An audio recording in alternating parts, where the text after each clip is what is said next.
Коронавирустық әлемдік қателіктер. Коронавирус қысқа уақыт ішінде кең көлемде тарап, көп адамдар жұқтырып, өмірден өткендер саны күрт көбейген елдерде ортақ бір қателік болған. Бұл елдер алғашында халықты дүрліктіріп шошытып алмау мақсатында қоғам тыныштығын сақтау және де басқа себептермен коронавирустың нақтылы мәліметтерін жасырып халыққа айтпаған. Ақыр аяғында ауруыңды жасырсаң өлімің әшкере дегенге апарып соққан. Бейғам халық дер кезінде қорғаныс шараларын қолданбаған. Мектептер, әртүрлі мемлекеттік және жеке кәсіпорындар жұмыстарын тоқтатпаған. Коронавирустың ерекшелігіне сәйкес, вируспен жұғымдалған адамдар 10-5 күнге дейін ешқандай ауру, жайсыздану белгілері болмағандықтан адамнан адамға кең көлемде жұғымдалған. Мысалға, Қытай елі өздерінің ұлттық мерекелері шаған мерекесінде қоғам тыныштығын сақтаймыз деп, Қытай халқы кең көлемде шығынға ұшырады. Жапон, Оңтүстік Корея елдерде осыны қайталады.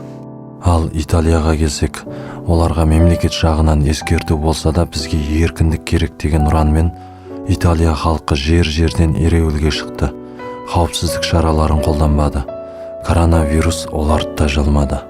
Бұл хабарлар елімізге келгенде коронавирус мұсылмандарға, қазақтарға жұқпайды деген сөздерді естідік. Мұсылмандарға жұқпаса, Иран елінің жағдайын естіп жатқан боларсыздар. Оларда бұл вирусқа атүсті қарағандықтан халықтың жағдайы ауыр халде тұр. Алпамыс ел Американың өзі жағдайы нашар болып тұр. Демек, бұл коронавирус елге, ұлтқа, дінге, нәсілге қарамайтыны айдан анық. Сондықтан отандастарым, басқа елдердің қателіктерін қайталамай сақтанғанымыз жөн болар. Сақтансаң сақтаймын деген, өздеріңіздің және жан-жағыңыздағылардың амандығы үшін коронавирустан сақтану тәртібін бұзбағаныңыз дұрыс болады.